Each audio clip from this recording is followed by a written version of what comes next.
jerseys tonight. That's a new one. I know, yeah. Usually reach in the full suit. Taking it ultra serious, I guess. I do think it's more casual. Well, I mean, it's ultra serious in that he's putting even his own fashion behind what's best for the team. He wants to be with these guys 100%. Well, he's dressed like them. We'll see if he can coach his team to a win tonight. They are coming off of a couple of very, very quick wins, but those, again, were against Spenu and IM, so NaJin has a lot more to prove tonight. Absolutely. Well, here we go into picks and bans for game number 1 between NaJin and Samsung, Nidalee and Kalista, the first couple bans. Eve really kind of the biggest jungle Nidalee threat out there at the moment. I would say even a little bit more so than Ambition. And the Rek'Sai, you have to take that away. Samsung will flex that pick. And Kuve's really good at applying split push pressure out of the top lane on that champion. Even though we have seen other top laners fooling around with it in solo queue, it's only been Samsung that, here in Korea at least, that really likes that pick. Yeah. And Samsung, we see some Sivir bans against them a lot of the time because they are a team that really relies on pick compositions overall. Well, that's going to give Duke Rise. I don't know about this one. I mean, Watch's Gragas has been his best jungle champion, but still in this meta on red side, I feel like you need to get rid of the Rise. They may live to regret that or not live to regret that. Especially for Duke. Yeah. This guy has a history of absolutely dominating on Rise in the top lane. If we think back to IEM Katowice from last year when he was known as Leopard on the KT Bullets, he ran through that tournament playing top lane Rise, and everyone was very impressed who hadn't seen this player before, and now he's back on that champion. Sivir, of course, that Samsung staple picked up alongside the Victor. And Crown as a player has really shown so much versatility in his champion pool. Is he the flashiest, best mid laner?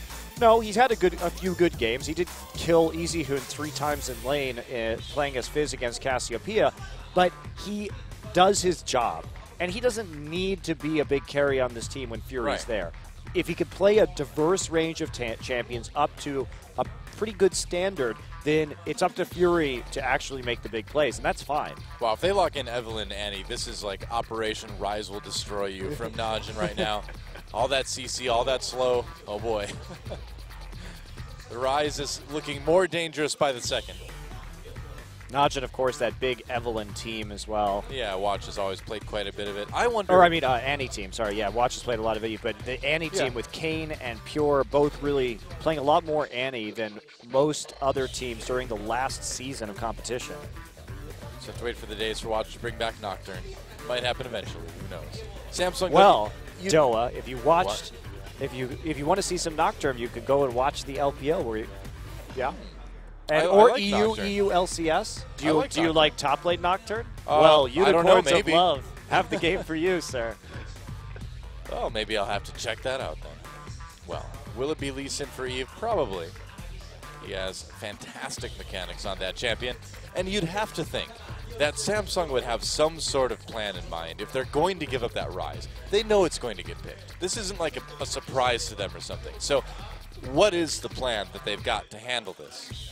Now, the Coup Tigers did do a good job of shutting Sunday's Rise down the other day, but as a reminder, it did take a 2-0-2 Rumble with an 8-minute Abyssal Scepter to not die to Sunday's Rise, and he was nearly 1v1 anyway. He had like 100 HP left and didn't even kill the Rise, but managed to get out. So this champion is super broken right now, and OQ will take the Lucian. Oh, and the Zed for Goong. All right. Yeah, coming back again. Goong, of course, a longtime Zed player, probably one of the best we've seen. Now, what will this Zed do after the Deathmark nerf, where he can't just R back to his shadow immediately? And wait a second and then are back to his shadow. Well, that's what he's got to do. You know, the thing is by playing a champion like Zed, it makes Samsung have to think about using some of those abilities like Dragon's Rage on somebody other than Rise, right? And so I still feel like this is about the Rise, right? It's just a distraction to let Duke do his thing without interference. Well, you also just have that factor when you consider that this Victor is just going to be a sitting duck for this Zed. That's true. Yep. In the mid lane. Kuve has played a lot of Requiem. Requiem. It's true. Kuve hasn't exactly been wrecking. He's had some good games. I'm intrigued about this Hecarim because he's going to have a really hard time without any movement abilities dealing with the constant W's of Rise. Maybe he's hoping he will be able to E out of that situation. We'll see how this matchup goes for him, but the Rise gets through, and it goes to Duke. Duke is the most lane-dominant top laner we have in this league, and to give him probably the most lane-dominant champion right now seems like a bit of a mistake. Well, NaJin has been able to get two very good solo lane matchups in Goong on Zed versus Zed Victor and Duke on Rise versus Kube's Hecarim. So, not to mention the Lucian versus the Sivir, too. Yeah, so Samsung's got a lane swap here, pretty much. They've kind of got their work cut out for them any way you slice it. I'm curious. That's not a Zed pun. I'm curious about this Victor, though, because you may be able to make some counterplays with like a gravity field because you have time to lay down the gravity field on top of his shadow after he ults. So there's more counterplay to the Zed ultimate now, and I think that Crown may be able to deal with it. Well, they're going to have to if they want to win this game, and Samsung has done a very good job of winning games against the best teams in our league right now, but can they get an actual match victory? NaJin is probably going to be their best chance to do that in a little while, so we'll see if they can start it off with a win here in Game 1. Let's get in the game and find out.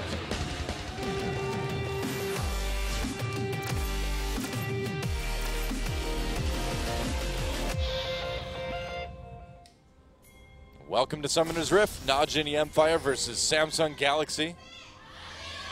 Here in our second best of 3 of the night. Samsung fans always out in force. Oh, yeah. They stuck with their team after literally every player left. Yep. Which is good. Not that everybody left, but that they stuck with the team. Because in sports, you stick with the team, not the players, right? If you're following the player around, things get so confusing. Stick with the team. Zadoa's advice for being a sports fan. That's well, right. Invade here. Kuve. Flash stun. Flash stun. Kuve could be in a little bit of trouble. He's got no flash. And that is first blood going to Goong. Oh, man. Crown sees that and he's like, uh-oh. Oh, no. Kuve sees that and he's like, uh-oh. He's like, I'm Kuve. Duke now with that assist as well. So standing in that brush, not really respecting the ability of NaJin to come through there. Now that'll be a ward down, and they get a deep ward in also. One factor to this is that they will have a very immobile, very vulnerable Annie in lane. So if they get the 2v2, perhaps Fury and Wraith can make a play on this. Annie's very fragile, so this could lead to a kill for them. Also, they have Lee Sin, so they're going to be set up for early kills anyway. Yeah, so Pure could end up paying for this, but I think getting that first blood onto Zed, giving everybody else on your team an assist is easily worth the death that he might have to endure later on because of it, because of the lack of summoners. Yeah, so Goong, he just goes to the lane with a Doran shield and a longsword. Oh, good luck, Crown. Nice ward, though, in the Sea-Watch. Starting off here at the Krugs with his buddy OQ. Duke is going to join him right now, and we do have the lane swap coming in as expected. Samsung going to be up in that top side, so it's all up to Eve to see what he can do now. And as much as the rest of Samsung, I feel, has really grown as a team, Eve is the one player right now that I sort of have questions about. I mean, he had such good games on Lee Sin, again, mechanically last season. But aside from that, his map movements are sometimes kind of suspect. There's another ward from Pure. He's not really bothered by his lack of summoners. Yeah, well, it's just that, while everyone else has grown, I feel like Eve just hasn't developed in the same way that a lot of the other players have. I haven't seen a notable uptick in terms of his skill, and we haven't even really seen a lot of the same mechanically amazing plays that he used to make. And part of that's the Cinderhulk meta, but he has been playing that Nidalee again. And we'll see what he does on this Lee Sin. I hope he goes Warrior, because I hate Cinderhulk Lee Sin. Yeah, we'll see. A couple wards going down around that blue buff. Nobody's been able to get it quite yet. Yeah, Wraith just looking for an advantage right now. Kuve and Eve trying to 3-buff, actually. So or are they going to dive this? They might. This might be a 3-man dive this. It's a 4-man dive, though. Can you do that? We'll see if they can. Duke getting exhausted right away. There's a flash, gets out. A kill comes in. It's going to go to Eve. Wow, Eve managed to pick up the kill on Duke. Wow, that was insanely close. I can't believe Wraith got out of that. Right there. Yeah. Oh, Eve still flash going, Q. forced to flash himself, and now Pure the only one under the turret, so NaJin not really responding to this Yeah, Fury all that well. taking the TP hits. coming back in. Can Duke make a play right here? Maybe. There's We'll see. Watch. Oh, Watch comes in from behind, and they catch Cuvée with the Rune Prison. Watch very low, but Duke wants to get another one. Goong picks up his second kill of the game. Wraith makes it out, but this is pretty much what we were expecting from this one. Yeah. Really sloppy tower dives. Yeah, I mean, kills. Samsung wanted to make a play there, but it was a 4 versus 3 tower dive. That is not a high probability play. As we take a look at this one, Duke going to get exhausted and stunned immediately. Yes, they have a lot of CC, and they finish off Duke. Remember that Duke still has TP. Watch here under the tower as well. And eventually, Duke's just going to be able to come back up. Pure hits level 2. Watch tries to make a break for it. Has to flash out. As Eve comes in with the Flash Sonic Wave, Pure will die. But this takes so much time that actually Duke just comes back to life, resurrects, has time to TP. Watch wraps around, and they pick up another couple of kills off that. So really just a wash for Samsung in the end. Yeah, more or less. Except the problem is that you fed Zed and Rise more kills. Yeah. Well, you fed Duke a couple assists, but Goong with 2 kills now. Well, he's still going to be perfectly happy with that situation. Yes, they had the Ignite for Samsung, and they had that crowd control from the Nautilus, but at the same time, it's a big risk. Oh. Watch just chasing Eve out of the river there. And Surprise wow. W. No kidding, yeah. He did not see that coming, apparently. I would think he would. Well, I'm sad we didn't have 2v2 lanes. That would have been exciting. They're looking for Crown right now. Goong, how close is he to actually hitting level 6? I don't really know. Yeah. Might be a little while yet. Doesn't seem like a gank that's going to work. They don't have any hard CC here between Eve and Zed. That's not I think they're terribly great synergy. You definitely want to try and gank the top lane if you're watching this situation, because you have that Rune Prison and you'll be able just to consistently keep up with the hate spikes even as this Hecarim is running away. Yeah, so no level 6 for Goong just yet. Meanwhile, down in the bot lane, we do have that 2v2 now. It's going to be one of those games where Goong gets like 12 kills on Zed. I think it is. Goong just goes off sometimes. Certainly could be. Well, 2 kills in 6 minutes already isn't that bad, is it? No, and this Hecarim just has to walk up in order to CS this wave, and Duke's at the danger point now where he can start just chaining these W's together. It's a bit ridiculous. Really risky. He's getting so close to being able to put together those big Rune Prison combos. Up. Oh, Watch coming in from behind. this is where Watch wants to gank. Yeah, I would say so. Cuvée, when's Stats. Duke going to come up? There we go. And Duke just couldn't quite get in range for the Rune Prison, I guess. Cuvée just playing very cautiously in this matchup, popping the E as soon as he sees the Evelynn. So he's just staying out of that W range. And Duke walking up, he's got the stacks on, and now they're going to fall away. So Duke just has to be careful and play around the Rise stacks. Meanwhile, they're going to find even the Raptor Pit. Goong goes in. That's Death Mark down onto Eve. Is he going to be able to survive? Nope. Goodbye. And Goong with another kill. Yep. great Zed mechanics following up on the movement there by Lee Sin. Lee Sin is going Warrior Enchant, so I am pleased. But they did also help him to die right there. Less tanky, but maybe you need that tankiness against a 3-kill Zed now. Well, I think the real lesson here, Doa, is don't give a Zed 3 kills before 8 minutes. I think that's a great lesson to learn, Monty. I don't think that the build is a problem. Sometimes, Doa, you can build just fine, but when your teammates are feeding the Zed, there's just nothing you can do. Yep.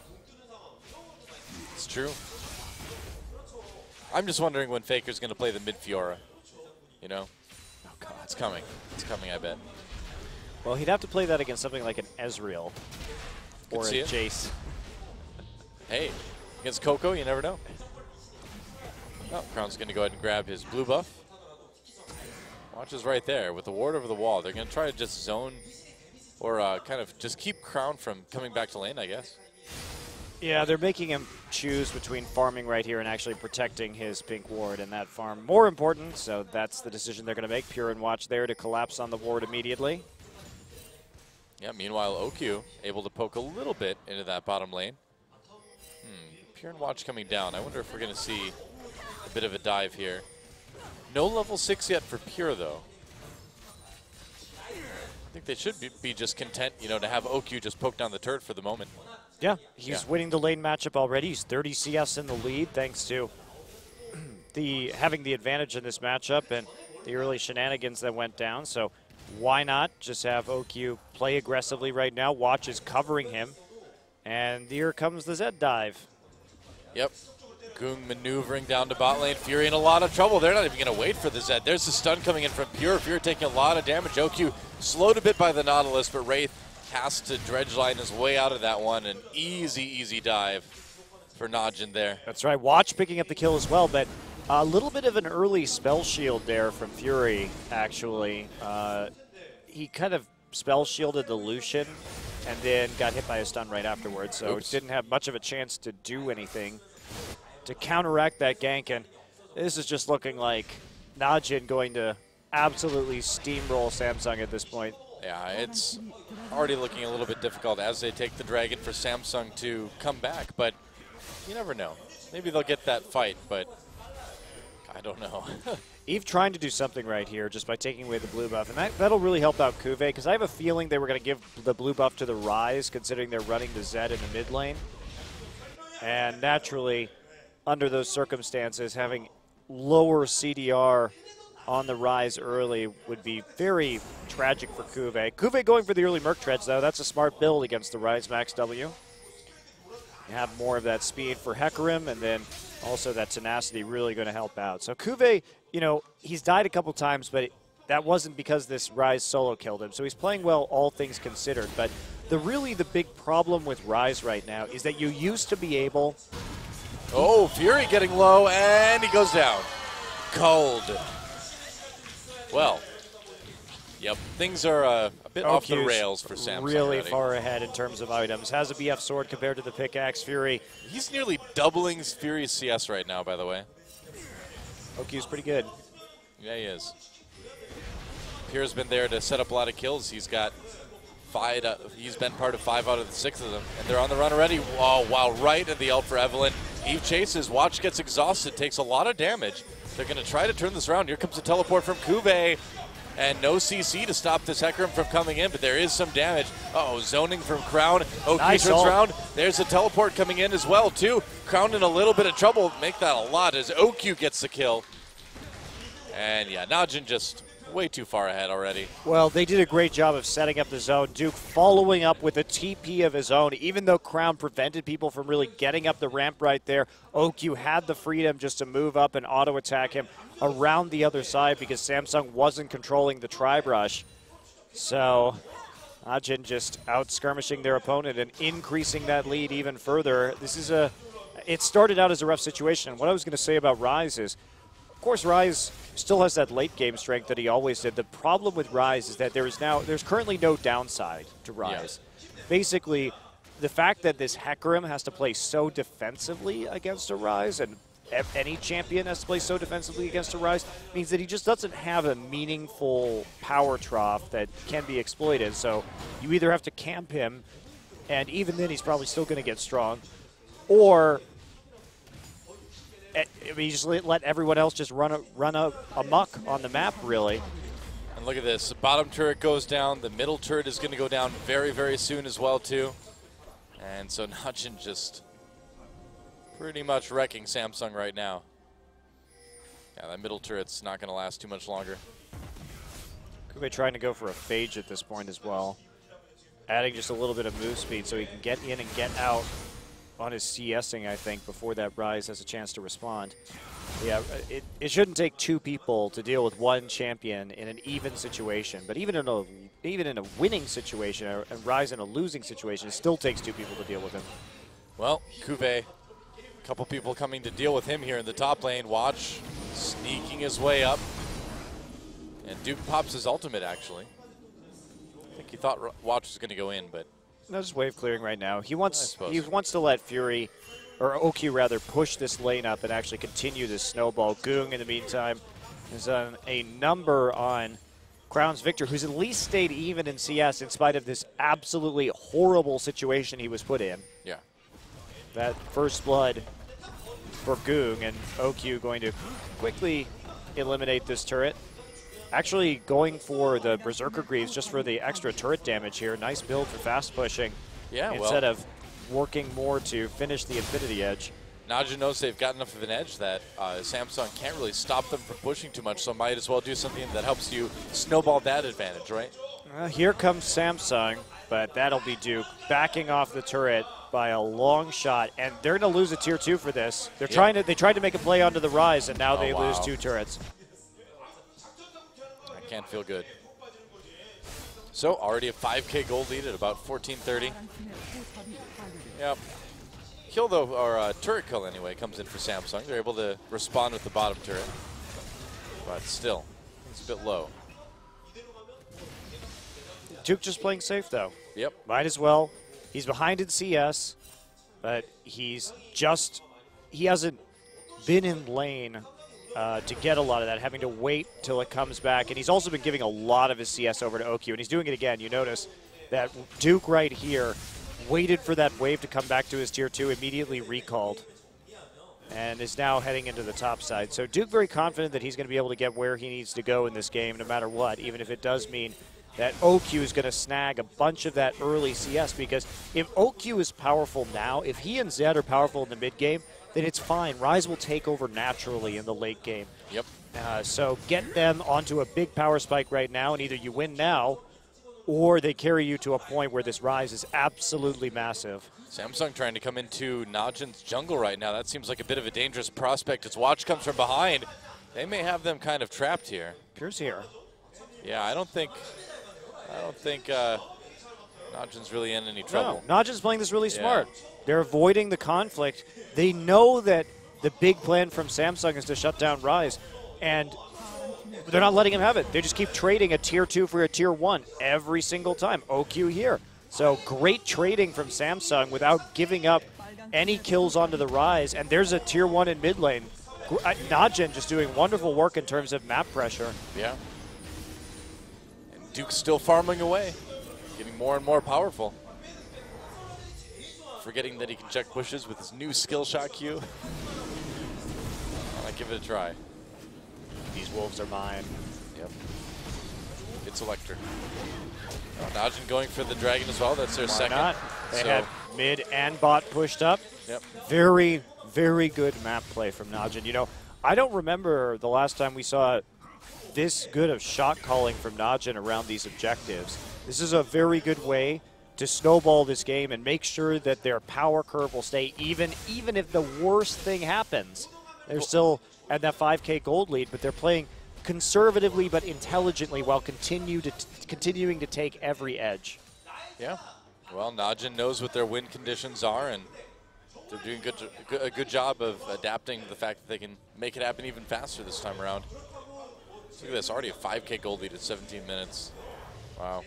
Goong may not actually have time to go off here. He's just gonna stick around this area. You know, maybe like one more team fight, and then it's game 2. Well, Goong's score in terms of KDA may be determined by OQ's OQing. That's true. That's true. If OQ gets cocky, this is the moment. This is the time for NaJin where OQ starts to do rather unintelligent things. We'll put it that way. Going a little bit too all in. Yeah.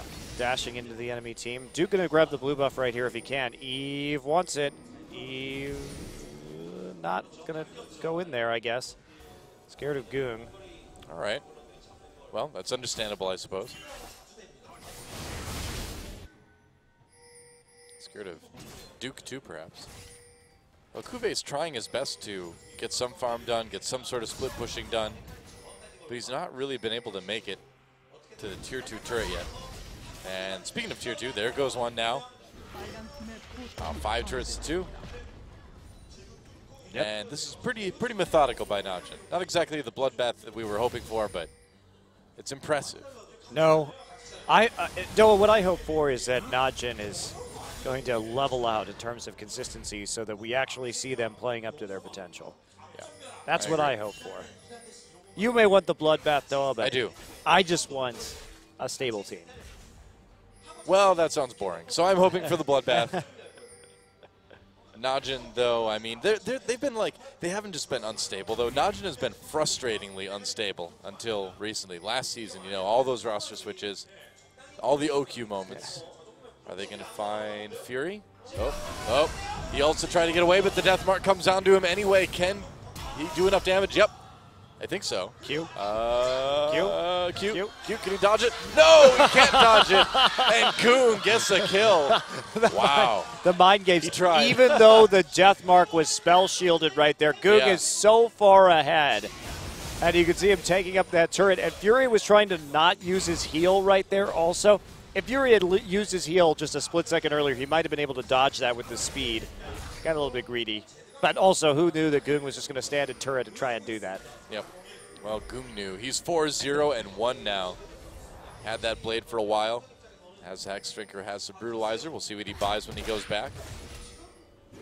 Could probably finish another core item. We'll see. He's going back now. Yep, there's the Omus. Uses it to get out of base. Hey, it's a short cooldown. Why not? It is a very short cooldown. Yep. He sees that he has a long lane, too. He's like, well, nothing's going to hurt me for the next minute. Yep, pretty much.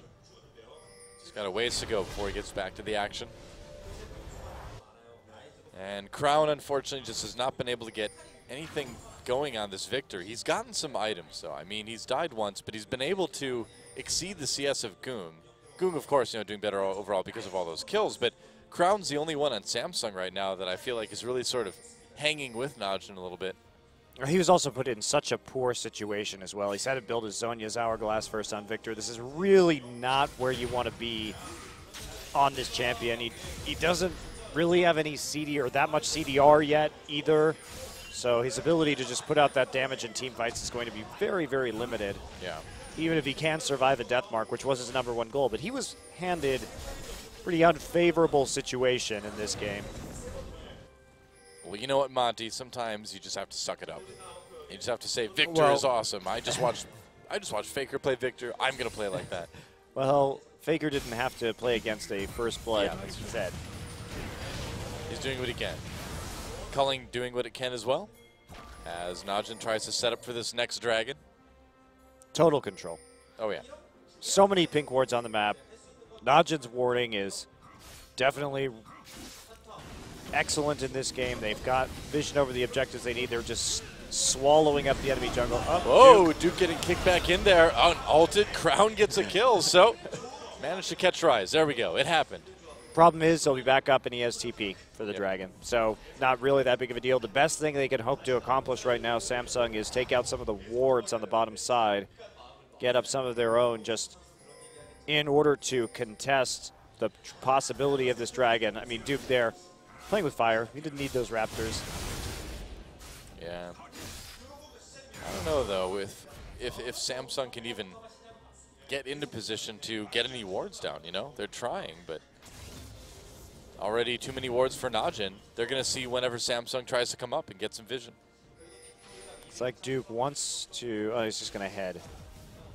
Oh, actually, he is going top. There's a large wave developing up there, so he may want to go catch that, but it's far enough out. He's actually just like wavering back and forth between going through the Dragon and going top right now. I mean, he decides to go top. He's still got the teleport, and it looks like there's going to be no opposition at all for this Dragon.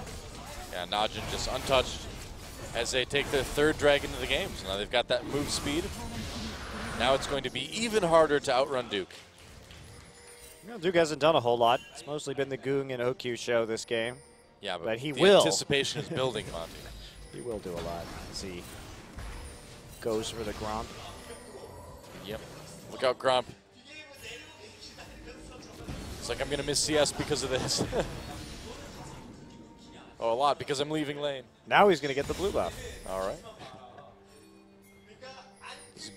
Duke slowly getting where he wants to go, and oh wow, they see so many people on the bottom side, and Zed is split pushing. They may just do this Baron, actually. Maybe. It looks like Duke wants to try to take out this wave first. Yeah, I don't think they're going to do the Baron just yet. They might have been able to sneak it. They might have actually right there. even without that Zed, of course, the Zed important, but NaJin in a position where if they see that many people on the bottom side, with Rise and Lucian, you may be able to pull that off anyway. Yeah. Well, another blue buff gets handed over to Duke this time. And the terror continues. That tier should be close to fully stacked at the moment, actually. It was delayed a little bit because he's been not getting that empty lane farm, handing it off to OQ instead. And OQ has surpassed 100 CS over Fury this game. Wow. That is not something you see very often this early in the game with the ADCs. Yeah, especially between those two AD carries. That is right. Well, it just shows how much of an edge NaJin has. You know, when Samsung's star player Fury is that far behind the other. Well, there were a lot of weird early game circumstances this game, including that like crazy massive dive in the top lane, and there were a lot of problems that caused the snowball to occur. But NaJin has been able to answer and just turn the screws to increase Samsung's misery. Yeah. Well, Cuvée trying his best to split push a little bit anyway in bot lane, but I don't think he's going to get a lot out of it. Well, he's going to see Watch at the very least as he takes the blue buff. NaJin just playing really quite passively right here, not trying to dive with this amazing advantage that they have currently. There are a lot of squishy targets on Samsung that are quite diveable right now. Oh, hello.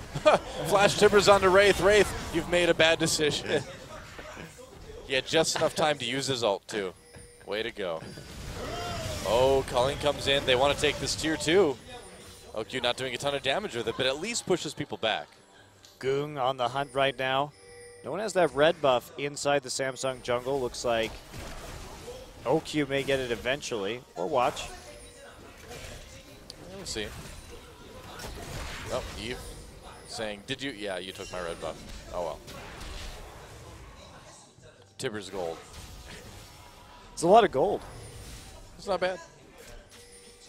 He's basically like a jungle camp almost. Well, at this point, Crown has pretty good wave clear. Sivir has pretty good wave clear. NaJin is going to have a bit of a struggle pushing things deep into the enemy base. But I feel like Duke is just prolonging this game farming because he wants to show what he can do at the end of it. Could be. He's got 2 items right now, 2-3 items where this Rise is going to start to actually make a big difference. And Duke's just waiting for that moment where he says, hold my beer, and then goes into the enemy team and kills them all. Oh, Fury could be a little bit of trouble. Uses that spell shield. Goon gets out, gets exhausted. Yeah, it's hard to blow up a Sivir with Zed, isn't it? Well, if Wraith wasn't there, he may have been able to pull it off. But you just don't get the damage from Deathmark, though, and it's such a big part of the combo that it is, but he's also massively fed. Yeah, that's true. So he has so many items that it does open up opportunities that he may not have otherwise. In the meantime, it will be Baron o'clock here for NaJin. Yep, pretty much. And no wards, no vision, nothing like that for Samsung, so NaJin should be able to grab it pretty easily. Everybody recalling. Zed now going in with his blade. Yep, this is done for NaJin. Oh, yeah. Yep, they are 8,000 gold ahead at 26 minutes. And with that Baron buff, now the time has begun to try to start closing things out. Yep, just going to push right to the tier 2, not even bothering to recall after that. Duke starting to press his advantage as well. He's nearly caught back up in CS now to Cuvée, so that long time farming in the empty lane, closing the gap just a little bit. And now Goong back with a pickaxe as well, getting close to that last whisper, and quite scary as it is. Yeah, he's already doing a lot more damage than you would normally expect a Zed to do at this point in the game. Still pretty bad siege for NaJin. Yep. But they have those Baron-empowered minions and such a tremendous edge that no problem taking down the turret. Yep, pretty much. You ever think Zed runs with his arms up behind him because that if he ran, just like swinging his arms like a regular person runs, they would get caught on the ground and he would just like fly onto his face? I thought he was just doing it so he would avoid cutting his legs with his hand claws. I guess, but if you kind of hold your arms behind you, you can still like cut your legs if you're not careful. Well, not if you hold them far enough away from your legs, see. I guess. Maybe he's just pretending he's an airplane. Maybe. We need airplane skin Zed where he has his hands in that position the entire time and just goes, you know, like the Corky skin. Wouldn't that be great, Monte Cristo? That would be awesome. Red Baron Zed. We always love that, yeah. Well, Dragon number 4 for NaJin, and they will get it extremely easily. This game has not turned into the exciting, action-packed bloodbath that we were kind of expecting. It was very early on, but then NaJin just got a massive lead. Well, that's what happens against a good team. If you give them that kind of advantage early in the game, League of Legends, if you play it out right, turns into a victory. The snowball was very real this game. And NaJin played around. What Samsung was trying to do, too, wasn't bad. They kept trying to make plays on the rise, but Duke played really conservatively, and that just allowed his team to continue to punish the fact that Samsung repeatedly sent 3 or 4 people at this rise, and then they just traded tier 1s for tier 2s and just crushed them with a massive, massive gold lead in the end. So really Duke here, he may be 0-2-2, but he's done what his team needed him to do, and he understood that he was going to get powerful anyway. Yeah, pretty much. So it was just a matter of waiting and playing it safe. Oh, here we go. Speaking of playing it safe, NaJin deciding maybe those days are done. They have that Baron Siege anyway. Well, I guess not going to engage. Well, NaJin does have a really horrible siege. Yes, they do. Really bad. So this may take a little while to close this game out, especially with a Sivir Victor wave clear. But they're kind of going to have to dive, aren't they, if they want to move into the base and not just wait for a fight to come to them. And I suppose with the item advantage they have right now, if you're going to dive, now's the time to do it. Well, they don't have the Baron buff any longer. That will complicate things a little bit for them. They may just go for the 5 dragons at the end of the day and be ultra conservative in the way they close it out.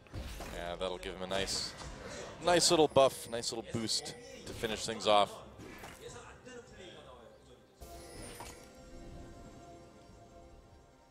But for now, Samsung imprisoned within their own base. Stuck forever farming. That's right. Within the confines of their walls. Poor Samsung. Well, at least they're not dead yet. Yeah, it is better to be besieged than dead. as medieval scholars used to say. Depends on the length of the siege, that's what I say. Depends on how many diseased cattle they fling over your walls, right? How many pieces of shoe leather you have to eat to stay alive. Yep, that's right. When the rats run out. That's another one. Was When the Rats Run Out one of your bands from high school? That was the name of our album, actually. Yeah, that's an album name, Monte Cristo. Close, close. Yep, it's good. I bought a new guitar this week. Been playing it a lot. Been fun. What have you been playing on it? I've been learning, or relearning a lot of stuff. Some Led Zeppelin. Ooh. Mostly. Yep.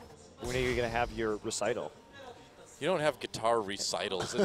Unless it's classical guitar, but this is not. Guitar recitals? Jeez. I don't know. So you're not having a recital? Is that what you're telling me? No, I'm not. What do you play, the clarinet or something? No offense to clarinet players out there. Those insulting classical instruments right recitals. Now. Clarinet players have recitals. Guitar players have concerts. When's your concert? When I find a band. You can't play Led Zeppelin on your own? Well, you can, but it just sounds better with other instruments and singers. What I've tried to say is I just want to hear you play Led Zeppelin. When's that going to happen? Yeah, sure. When I finish learning it. Oh, look out. It's Nautilus. They're going after them. The great Duke chase. He exhausted. He's ulted. He's down. And now how much are they going to lose for it is the question. Probably 2 inhibitors. Or at least 1. Or at least a couple inhibitor turrets. Well, that was definitely not worth. Yep. Well, no ults left. Goong's like, do I need... Yeah, okay, sure. Duke. He's like, haha, I was the bait. That's right. I love Duke's face right there. Baiting successful. When everyone converges to try to gank Rise, you call that maneuver a Blue Man Group. Is that what you call it? That's right. Well, Blue Man Group isn't as entertaining as it might be in real life. That's right. It's actually kind of sad. Have you ever been to one of their recitals, Monte Cristo? I have been to a Blue Man Group recital. Oh, really? Was it good? It was a lot of parents taping it with their video cameras, you know? I mean, that part's definitely true. Yes, I suppose that's true. I hear they put on lovely recitals. I particularly enjoyed the Imagine Dragons recital after the Champions Final, not Champions, the World's Finals last year. That was a good one, too. It was delightful. Well, Baron getting taken out. Duke is once again being bait. I suppose it's easy to be bait when you're the only person visible on the map to your opponents. Oh, there's a Baron buff. Huh. Oh, OQ pops the Youmu's. He's just going to go in there with the culling, I guess. Not doing much damage. No, it's all about sending a message, Monte Cristo. Get the hell off this inhibitor so we can win the game. Pretty much. Sending a message and some magic bullets. And there goes the inhibitor. That was most, oh, goodbye, Wraith. And Eve comes in, he kicks, watch to safety. Nope, not quite to safety. Gets a kill there, but overall things going pretty well for NaJin. Actually, it is 2v2. Baron buffs fading left and right, but now Goong's starting to do damage. OQ relatively untouched over the wall. Double for Goong. There's the ace. They only lose Watch and Pure, and that is going to be the end of game one. About as nonchalant as you can get it as far as ending a game goes. Well, I hope that we see less early game mistakes in the next one so we get a closer match. I hope we see less not kills. GG. NaJin takes game one, and Samsung a bit flustered in picks and bans, and NaJin crushes him, basically. That Rise pick, well, it may not have been spectacular this game, but it did draw so much attention from Samsung, and at the very least, that's what this Rise can do on 5.10, is make a big difference. Actually, Crown did a lot of damage on Victor that game. He did more damage than anyone else to champion, so he played pretty well, actually, considering the circumstances of his laning phase. He tried. I mean, he did the best he could.